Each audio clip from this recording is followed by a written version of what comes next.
Le silence dans la maison était la première chose que j'ai remarquée. Pas le silence paisible d'une maison qui attend. Non. C'était un silence différent. Un silence vide. Aseptised. Comme une pièce qui a été trop bien nettoyée, où même les fantômes des souvenirs ont été chassés à l'aspirateur. J'étais rentrée un jour plus tôt de la maison de repos, où mon fils Thomas et ma belle-fille Carole m'avaient installée. Pour mon bien, disait-il. Pour que je me repose, que je voie du monde. Pour que je ne sois pas seule. La vérité, c'est que je n'avais jamais été aussi seule que là-bas, au milieu de gens qui attendaient poliment la fin. J'avais pris un taxi. Je ne les avais pas prévenus. Je voulais leur faire la surprise, être assise dans le salon avec une tasse de thé fumante quand ils passeraient pour leur visite hebdomadaire obligatoire. Je voulais voir ce bref éclair de contrariété dans leurs yeux avant qu'ils ne soient remplacés par un sourire affectueux. Ce petit jeu était devenu l'un de mes rares plaisirs. Mais il n'y avait pas de plaisir aujourd'hui. J'ai posé ma valise dans l'entrée. Le couloir semblait plus large. Plus froid. L'odeur n'était pas la bonne. Ma maison sentait la cire d'abeille, le thé noir et le papier des vieux livres. Là, ça sentait le citron chimique et l'ammoniac. Une odeur de propreté agressive. Une odeur qui voulait effacer quelque chose. J'ai avancé vers le salon.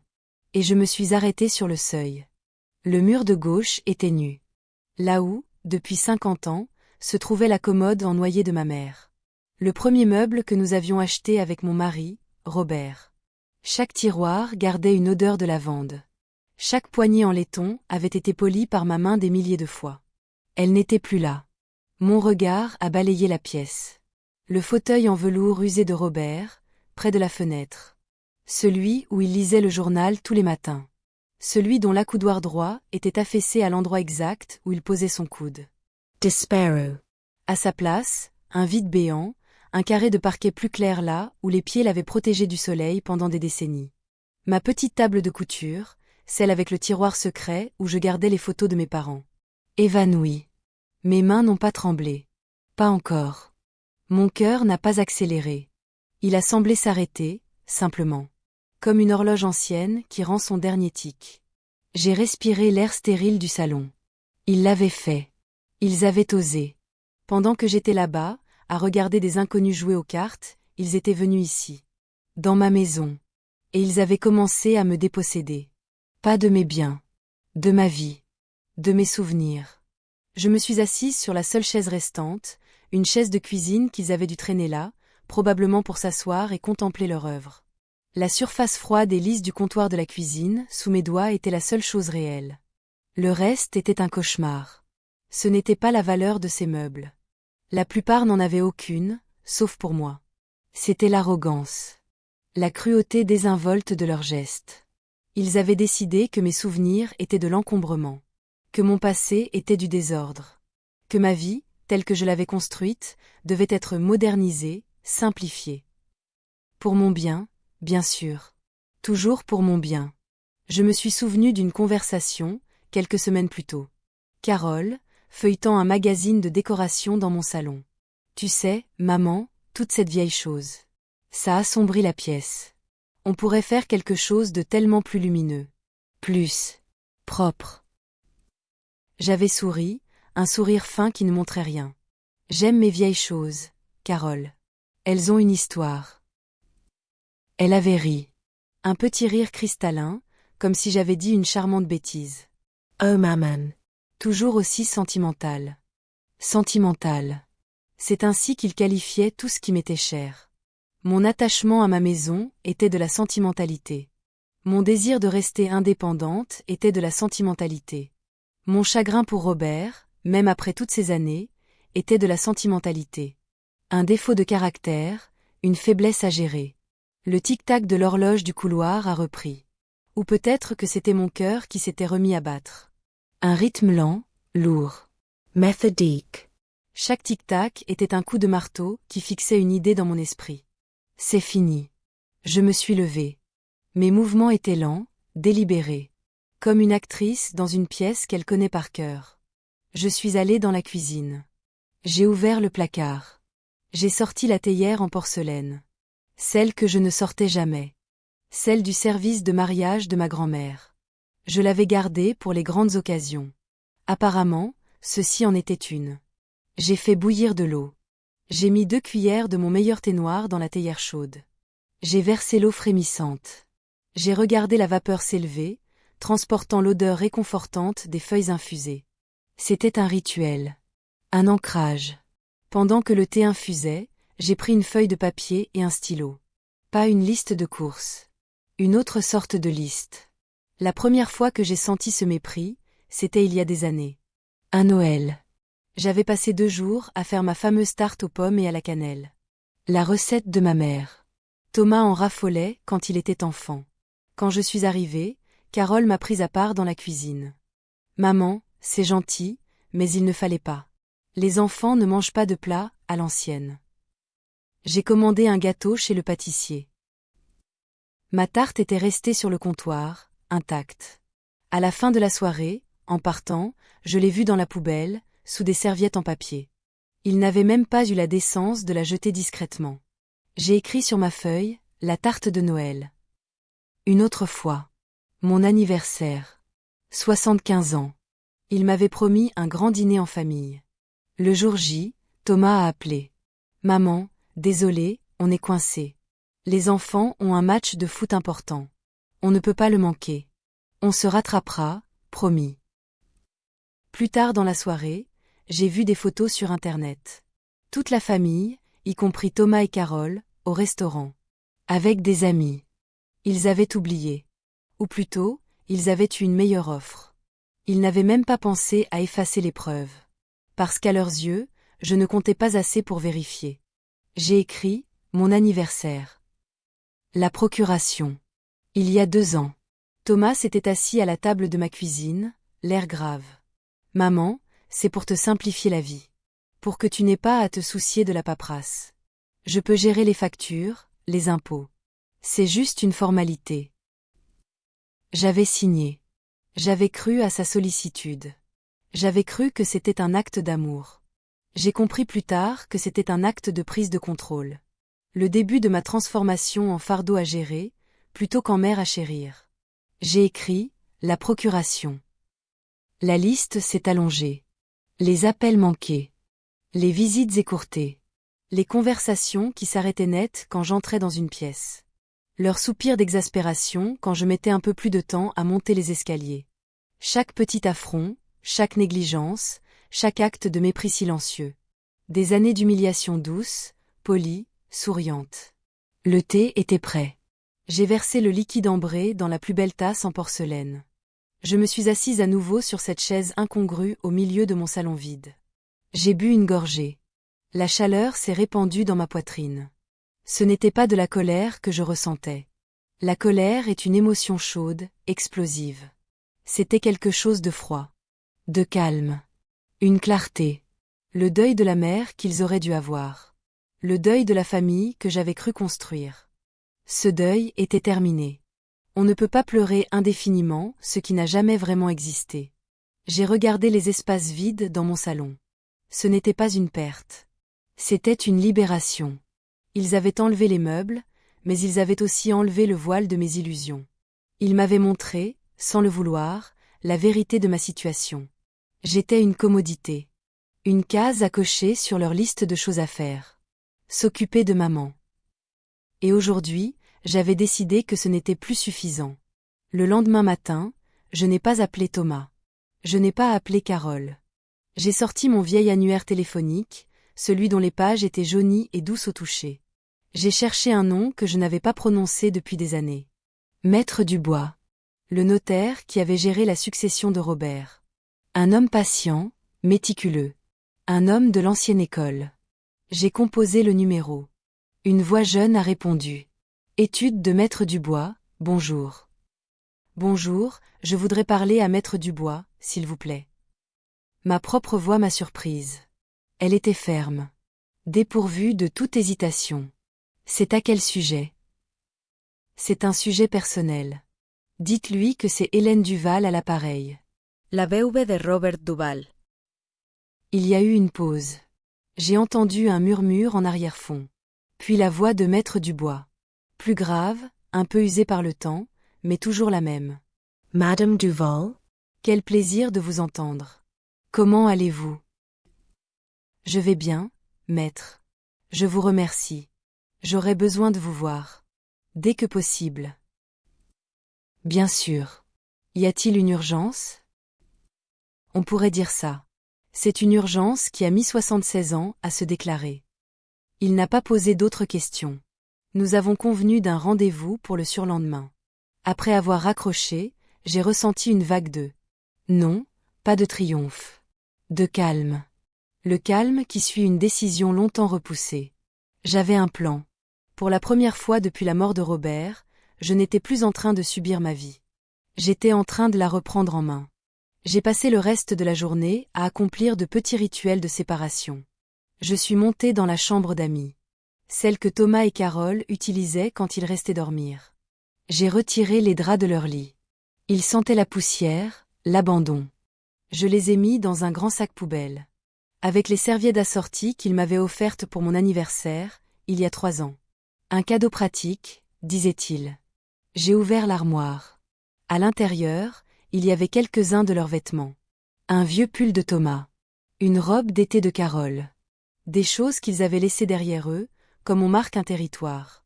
J'ai tout mis dans le sac. Ensuite, je suis redescendue au salon. Sur la cheminée, il y avait une grande photo de famille encadrée. Prise au mariage de mon fils. Nous étions tous là. Robert était encore en vie. Nous sourions tous. Un bonheur de façade, figé sur papier glacé. J'ai pris le cadre. Je ne l'ai pas brisé. Je l'ai simplement retourné, le visage contre le mur. Je ne voulais plus voir leur sourire. Le téléphone a sonné.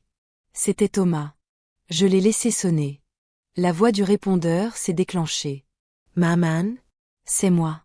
On vient de passer à la maison de repos, ils nous ont dit que tu étais parti hier. Pourquoi tu ne nous as pas prévenus? On s'est inquiété. Rappelle-moi. Inquiets. Ce mot sonnait tellement faux dans sa bouche. Ils n'étaient pas inquiets pour moi. Ils étaient inquiets pour eux. Inquiets d'avoir perdu le contrôle. D'un imprévu dans leur emploi du temps bien huilé. J'ai appuyé sur le bouton pour effacer le message. Le silence est revenu.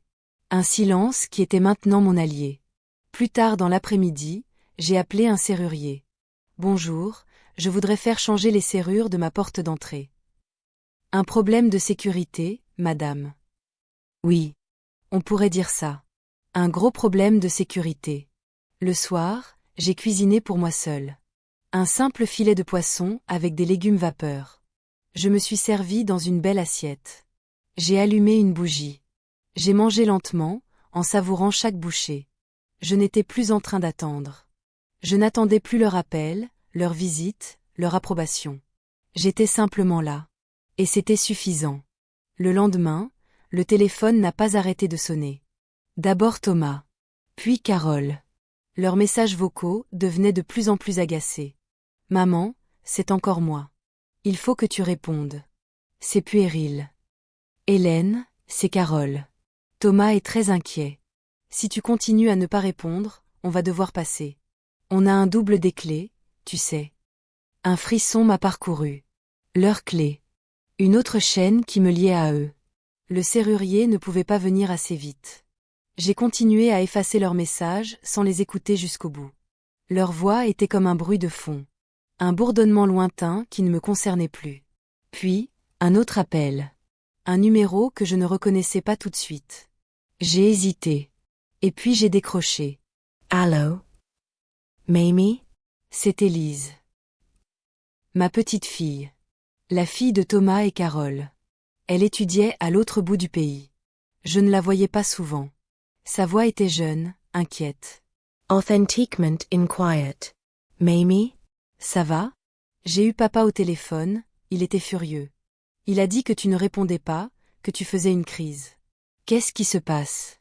Pour la première fois depuis 2 jours, j'ai senti les larmes me monter aux yeux. Une seule personne. Une seule personne dans cette famille qui avait pensé à demander « Qu'est-ce qui se passe ?» au lieu de « Pourquoi tu ne fais pas ce qu'on attend de toi ?» Je vais bien, ma chérie. Je vais très bien. Tu es sûr? Papa parlait de meubles. Il a dit que maman avait juste voulu t'aider à désencombrer et que tu le prenais mal. Le mot. Desencombra. Comme si ma vie était un tas de vieilleries à trier. Ta mère a vendu le fauteuil de ton grand-père, Élise. Et la commode de mon arrière-grand-mère. Sans me le demander. Il y a eu un long silence à l'autre bout du fil. Puis, la voix d'Élise, basse et pleine de honte. Oh Mamie. Je suis tellement désolée. Il n'avait pas le droit. Ces quelques mots. Il n'avait pas le droit. C'était tout ce dont j'avais besoin. La Valle d'Aschen. La reconnaissance que ma peine était légitime. Que ma colère silencieuse était juste. Ce n'est pas ta faute, ma chérie. Si. Un peu. J'aurais dû voir. J'aurais dû appeler plus souvent. Il te traite comme un meuble, toi aussi. Un vieux meuble qui prend de la place. Sa perspicacité m'a coupé le souffle. Elle avait vu. Elle avait tout vu. Je fais quelques changements, Élise. Des changements nécessaires. Fais ce que tu as à faire, mamie. Je suis avec toi. À 100%, nous avons parlé encore un peu. De ses études, de ses amis. Une conversation normale. Une conversation où j'étais une personne, pas un problème. Quand j'ai raccroché, je me sentais plus légère. Je n'étais pas seule. J'avais une alliée. Le jour de mon rendez-vous chez Maître Dubois, je me suis habillée avec soin. Un tailleur en laine que je n'avais pas porté depuis des années. Mon collier de perles. J'ai mis un peu de rouge à lèvres. Ce n'était pas de la vanité. C'était une armure. Le bureau du notaire sentait le papier ancien et le café fort. Une odeur rassurante. Maître Dubois m'a accueilli avec une poignée de main ferme. Il n'avait pas beaucoup changé. Juste quelques rides de plus au coin des yeux. Des rides de sagesse. Madame Duval. Asseyez-vous, je vous en prie. Un café? Un thé, si possible. Noir, sans sucre. Ila souri. Iemessa uviens. Robert buvait le même. Nous nous sommes assis face à face, de part et d'autre de son grand bureau en acajou. Le silence s'est installé, mais il n'était pas pesant. C'était un silence respectueux. Il attendait que je sois prête. Maître, j'ai pris des décisions importantes. Je suis venu vous voir pour les officialiser. J'ai sorti la liste de ma poche. Non pas la liste des affronts, mais une nouvelle liste. Une liste d'actions. Premièrement, je souhaite révoquer la procuration que j'ai signée au profit de mon fils, Thomas Duval. Immédiatement. Maître Dubois a hoché la tête, sans manifester la moindre surprise. Il a pris des notes. Le clic de son stylo sur le papier était le seul son dans la pièce. Très bien. Deuxièmement, je souhaite modifier mon testament. J'ai pris une profonde inspiration. Je veux que ma maison et la majorité de mes économies reviennent à ma petite-fille, Élise Duval. Je veux également faire un don substantiel à un refuge pour femmes. Et votre fils? A-t-il demandé doucement. Mon fils recevra la somme symbolique d'1 euro. C'est la loi, n'est-ce pas? On ne peut pas totalement déshériter un enfant. C'est exact. La réserve héréditaire. Mais nous pouvons la réduire à son strict minimum. C'est exactement ce que je veux. J'ai continué. Troisièmement, et c'est le plus important. Mon assurance vie. Mon mari avait souscrit une assurance vie très conséquente à mon nom. Le bénéficiaire actuel est mon fils, Thomas. Je veux changer cela. Qui souhaitez-vous désigner comme nouveau bénéficiaire? Ma petite fille, Élise. Uniquement elle. Pendant un instant, j'ai vu une lueur de quelque chose dans les yeux du notaire. De la compassion, peut-être. Ou simplement de la compréhension. Madame Duval, ce sont des changements radicaux. Êtes-vous certaine de votre décision? Plus certaine que je ne l'ai été de quoi que ce soit depuis la mort de mon mari. Il m'a regardé longuement. Puis il a hoché la tête. Très bien. Nous allons rédiger les documents. Cela prendra quelques jours. En sortant de son bureau, l'air de la ville m'a semblé plus frais, plus léger. J'avais posé un fardeau. Le fardeau des attentes. Le fardeau de la déception. J'avais coupé les cordes. Le serrurier était venu la veille. Quand je suis rentré chez moi, j'ai inséré une nouvelle clé dans une nouvelle serrure. Le clic net et précis du mécanisme a été l'un des plus beaux sons que j'ai jamais entendus. C'était le son de ma liberté. Bien sûr, ils sont venus.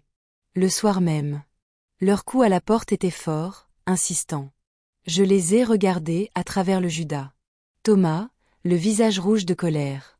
Carole, à côté de lui, l'air faussement inquiet. J'ai ouvert la porte. Juste assez pour leur parler. J'ai gardé la chaîne de sécurité en place. Maman. Enfin. On a essayé de t'appeler 100 fois. Notre clé ne marche pas. A crié Thomas. Je sais. J'ai changé les serrures. Leur stupeur était presque comique. Mais, pourquoi? A balbutié Carole. Pour ma sécurité. Ta sécurité? Mais de quoi tu parles? On est ta famille. S'est indigné Thomas. J'ai regardé mon fils. L'homme qu'il était devenu. Un étranger qui portait le visage de mon enfant. Thomas, la dernière fois que vous êtes entré dans cette maison sans ma permission, vous avez volé mes souvenirs. Vol? Mais on n'a rien volé. On a juste fait de la place. C'était pour t'aider. L'antiquaire nous a même donné un bon prix, on a mis l'argent sur ton compte. Λαγιάστεφεκάσιν. L'absence totale de remords. C'était encore pire que le geste lui-même. Vous ne comprenez pas, ai-je dit, et ma voix était lasse. Et vous ne comprendrez jamais. Ce fauteuil, c'était l'endroit où ton père est mort, Thomas. Paisiblement, dans son sommeil. La commode, c'était le premier cadeau que ma mère a reçu de mon père. Vous n'avez pas vendu des meubles. Vous avez vendu des morceaux de mon cœur. Carole a levé les yeux au ciel. Un geste minuscule, presque imperceptible. Mais je l'ai vu. Le mépris. L'exaspération face à ma sentimentalité. Ce simple geste a scellé leur sort. Je n'ai plus rien à vous dire, ai-je déclaré calmement. Maman, ne sois pas ridicule. Ouvre cette porte. On doit parler. La voix de Thomas était redevenue autoritaire. Non. Cette conversation est terminée. Au revoir, Thomas. Au revoir, Carole. J'ai refermé la porte. Dousement. Sans la claquer. Le son du bois se logeant dans son cadre a été définitif. J'ai entendu Thomas crier mon nom. Frapper encore à la porte. Puis, des insultes. Des menaces de revenir avec la police. Je suis allée dans mon salon vide, je me suis assise et j'ai attendu qu'ils partent. Les jours qui ont suivi ont été étrangement paisibles. J'ai signé les documents chez Maître Dubois. J'ai appelé ma banque pour m'assurer que la révocation de la procuration était bien effective. La directrice de l'agence, une jeune femme efficace, m'a traité avec un respect que je n'avais plus connu depuis longtemps. J'ai commencé à réaménager ma maison. Non pas avec de nouveaux meubles, mais avec l'espace. Le vide laissé par la commode est devenu un coin lecture. J'ai acheté une plante verte, grande et luxuriante. À la place du fauteuil de Robert, j'ai mis une petite table et 2 chaises. Pour prendre le thé avec une amie. Si un jour j'en avais une. Élise m'appelait tous les 2 jours. Elle ne posait pas de questions sur ses parents. Elle me parlait d'elle. Et elle m'écoutait. Vraiment. Un jour, elle m'a dit, « Mamie, je suis fière de toi. » Personne ne m'avait dit ça depuis des décennies. J'ai pleuré.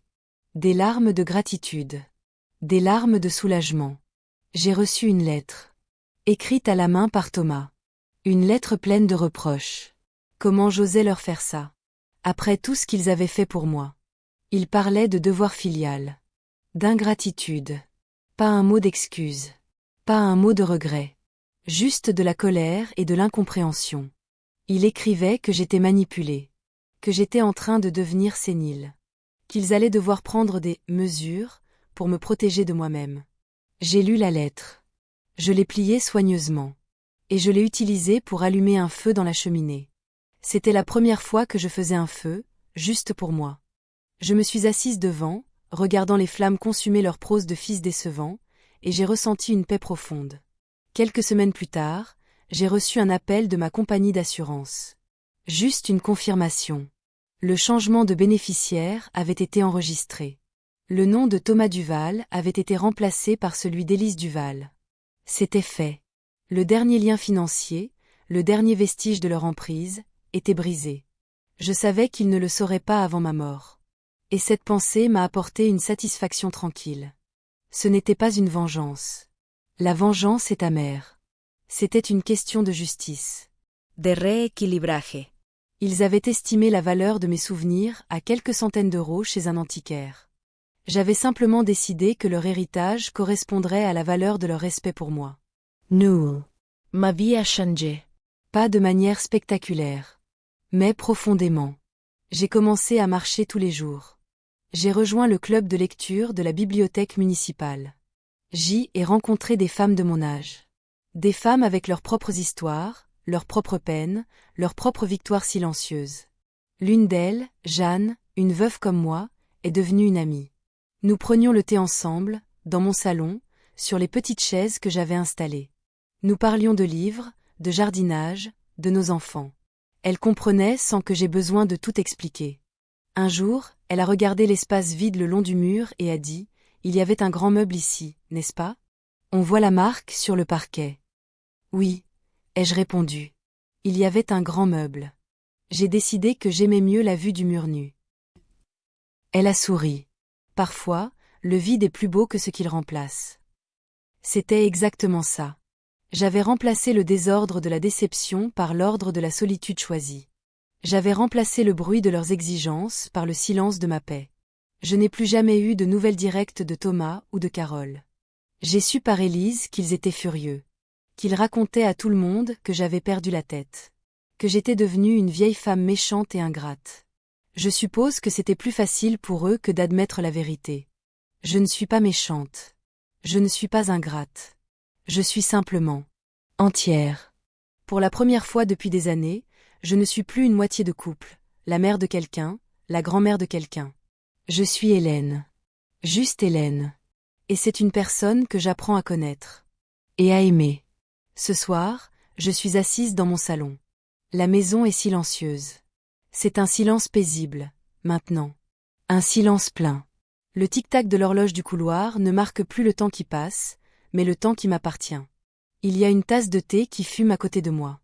Dehors, la nuit tombe. Je ne me sens pas seule. Je me sens libre. Ils ont vendu mes meubles. Ils pensaient me diminuer, m'effacer.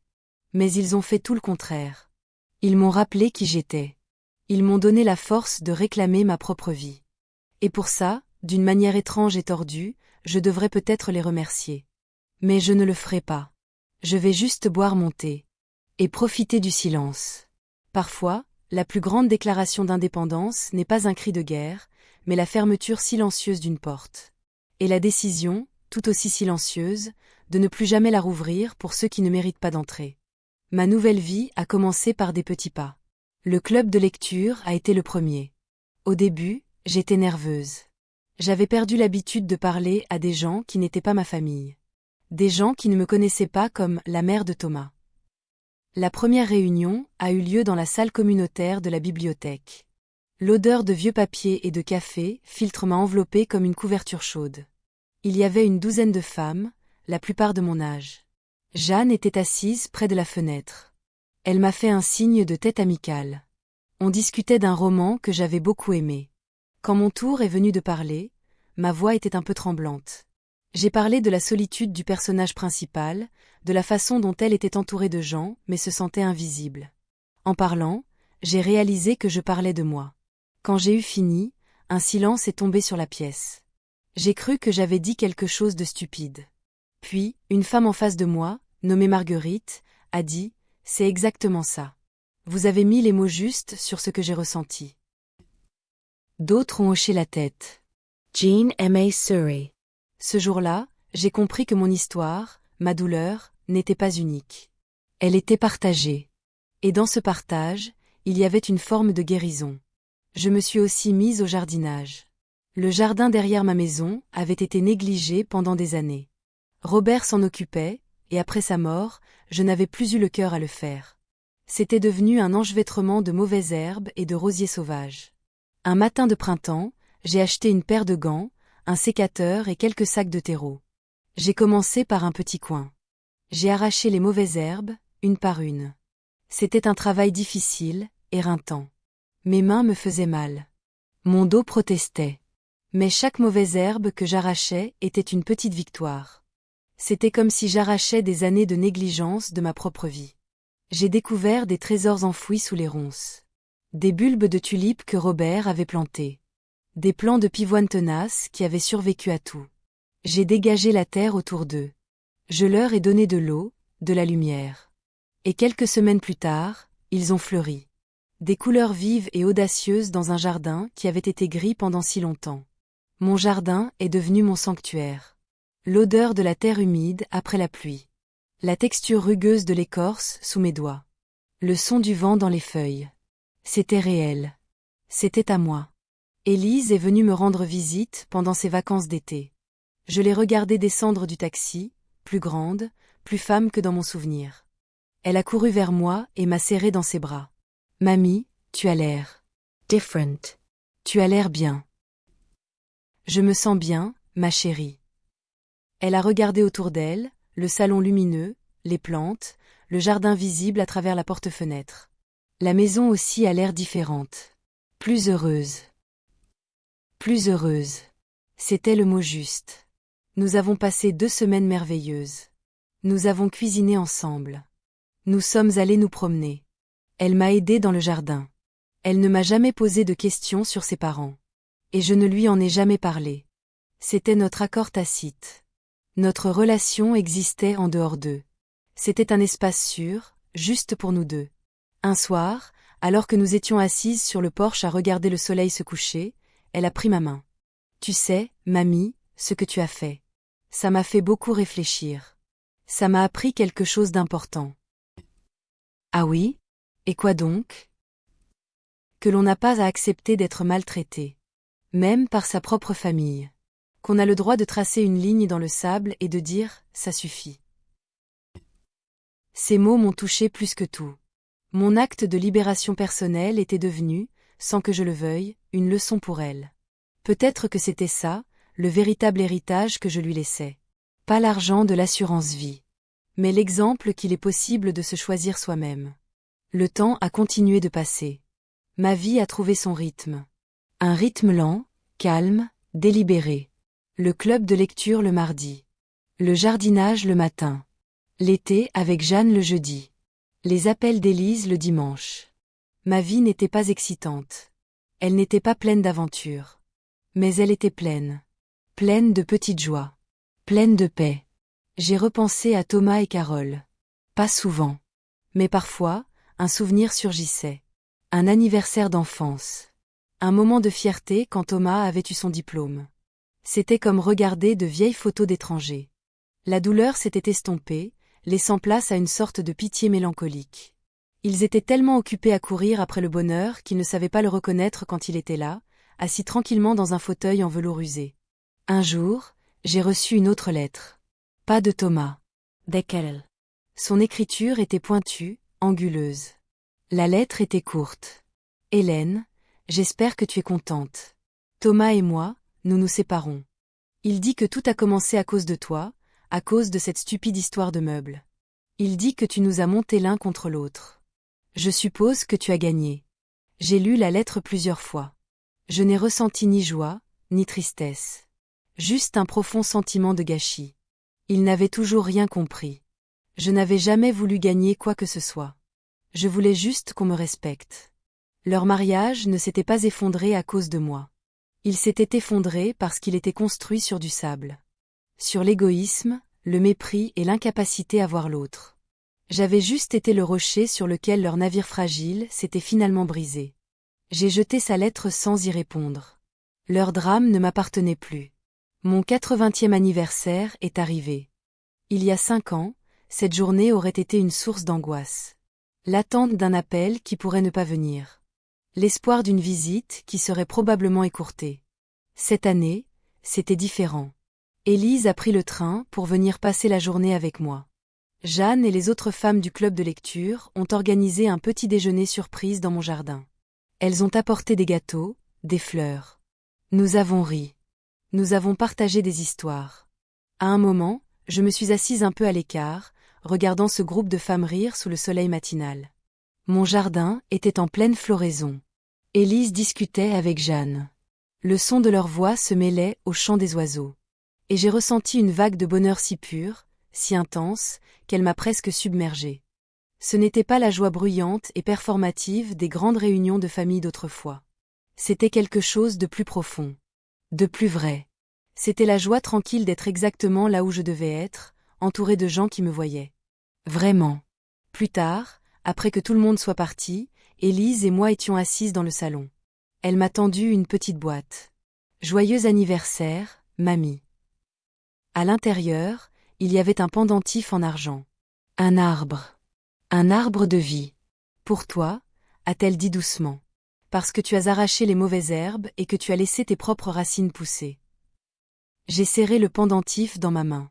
Froid, lisse, solide. Merci, ma chérie. C'est le plus beau cadeau que j'ai jamais reçu. Cette nuit-là, je n'arrivais pas à dormir. Pas par anxiété, mais par plénitude. Je me suis levée et je suis allée dans le salon. La lune éclairait la pièce. J'ai regardé les espaces autour de moi. Les espaces qui avaient été autrefois remplis de meubles, et qui étaient maintenant remplis de vie. Ma vie est. J'ai pensé à l'assurance vie. À cet argent qui attendait, silencieusement, sur un compte quelque part. Un jour, il reviendrait à Élise. Elle l'utiliserait pour acheter une maison, pour voyager, pour construire ses propres rêves. Et ce serait bien. Mais je savais que le véritable héritage n'était pas là. Le véritable héritage, c'était cette histoire. L'histoire d'une vieille femme qui avait refusé de disparaître. Qui avait refusé d'être désencombrée. Qui avait appris, tard dans sa vie, que le silence pouvait être une arme, que la solitude pouvait être une force, et que le plus grand amour que l'on puisse trouver est l'amour de soi. J'ai touché le pendentif à mon cou. L'arbre de vie. C'était vrai. J'avais été une plante étouffée dans l'ombre pendant des années. Mais même les plantes les plus résilientes, quand on leur donne un peu de lumière, un peu d'espace, peuvent trouver la force de fleurir à nouveau. Et leurs fleurs, parfois, sont les plus belles de toutes. Parce qu'elles sont nées non pas de la facilité, mais de la survie. Et de la décision, un jour, de ne plus seulement survivre, mais de vivre. Pleinement. Pour soi-même. Enfin.